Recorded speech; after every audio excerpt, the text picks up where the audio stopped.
नमस्कार और स्वागत है आपके अपने channel relaxing worlds sleep stories में। यहाँ हम लाते हैं खास आपके लिए ऐसी कहानियां जो आपके मन को शांत करें, तनाव को दूर करें और आपको एक गहरी, सुकून भरी नींद की ओर ले जाएं। हर कहानी को इस तरह से रचा गया है कि वह आपको कल्पना की एक सुंदर दुनिया में ले जाकर सुकून और राहत का अनुभव कराए। चाहे आप दिन भर की थकान मिटाना चाहें या सिर्फ चैन की नींद पाना चाहें, हमारा चैनल आपके लिए है। तो चलिए सुनते हैं एक और प्यारी नींद से भरी कहानी।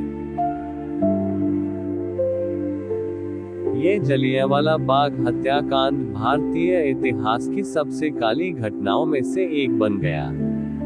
इस अमानवीय कांड के बाद कई भारतीय नेताओं ने आवाज उठाई, लेकिन एक नाम जो सबसे अलग चमका वह था सर चेट्टूर शंकरन नायर। शंकरन नायर उस समय तक भारतीय राजनीति और न्यायिक व्यवस्था के एक चमकते हुए सितारे बन चुके थे। उन्होंने मद्रास उच्च न्यायालय में अपनी योग्यता का लोहा मनवाया था। उन्हें वाइसरॉय की कार्यकारिणी परिषद executive council of the viceroy में जगह दी गई थी, जो ब्रिटिश सरकार के सबसे ऊंचे प्रशासनिक निकायों में से एक थी। लेकिन नायर केवल एक अंग्रेजी सरकार के नौकर नहीं थे। उनके हृदय में भारत माता के लिए अथाह प्रेम था। उनका न्याय के प्रति समर्पण अडिग था। जब जलियांवाला बाग हत्याकांड की खबर शंकरन नायर तक पहुंची, तो वे भीतर तक हिल गए। उन्होंने तुरंत ब्रिटिश सरकार से इस क्रूरता के लिए जवाब मांगा, परंतु अंग्रेज सरकार ने जनरल डायर का बचाव करना शुरू कर दिया। डायर को अपराधी ठहराने के बजाय उसे एक भारत में शांति बनाए रखने वाला नायक बताया जाने लगा। ये सब देखकर शंकरन नायर के भीतर का इंसाफपसंद नेता जाग उठा। उन्होंने विरोध स्वरूप 1919 में वाइसरॉय की कार्यकारिणी परिषद से इस्तीफा दे दिया। ये कदम उस समय बहुत साहसी था, क्योंकि भारतीय नेताओं को इतनी ऊंची पोस्ट पर बैठना ही एक बहुत बड़ी बात मानी जाती थी। शंकरन नायर ने केवल इस्तीफा नहीं दिया, बल्कि ब्रिटिश सरकार के खिलाफ सार्वजनिक रूप से मोर्चा खोल दिया। उन्होंने जलियांवाला बाग हत्याकांड की न्यायिक जांच की मांग की। उन्होंने ब्रिटिश अखबारों, संसद और भारतीय राष्ट्रीय कांग्रेस के मंचों से आवाज उठाई। उन्होंने एक अत्यंत प्रसिद्ध किताब भी लिखी, गांधी एंड एनार्की, जिसमें उन्होंने ब्रिटिश अत्याचारों का सच्चा चित्रण किया। ब्रिटिश सरकार ने जनता के दबाव में आकर एक आयोग गठित किया, हंटर कमीशन। इस आयोग का उद्देश्य था जलियांवाला बाग हत्याकांड की जांच करना, लेकिन यह आयोग पूरी तरह से पक्षपाती था। अधिकांश सदस्य अंग्रेज थे। डायर को बचाने की कोशिश की जा रही थी। शंकरन नायर ने इस आयोग की जांच पर सवाल उठाए।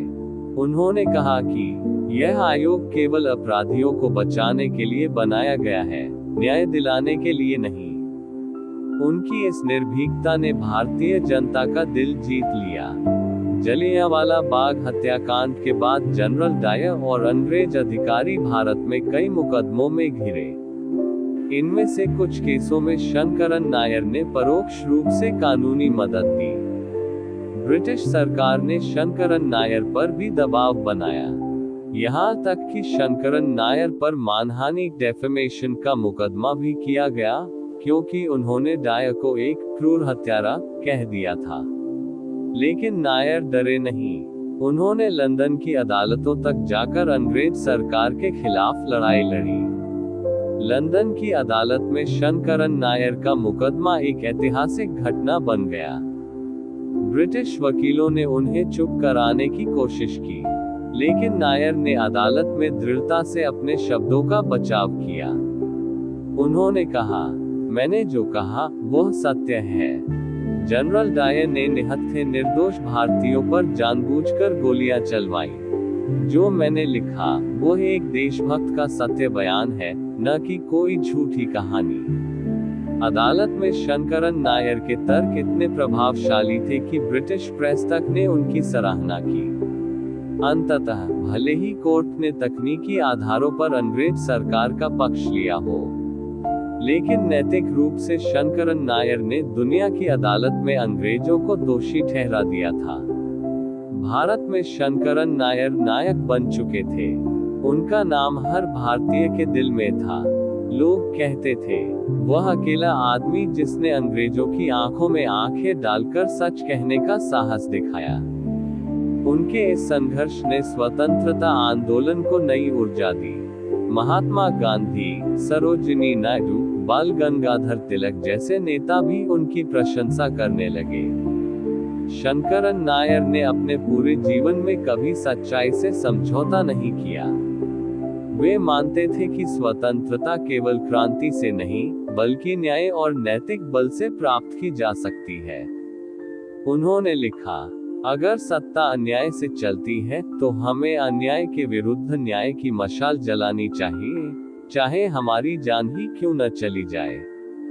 1934 में शंकरन नायर का निधन हो गया, लेकिन उनके विचार, उनका साहस और उनकी सच्चाई आज भी जीवित है।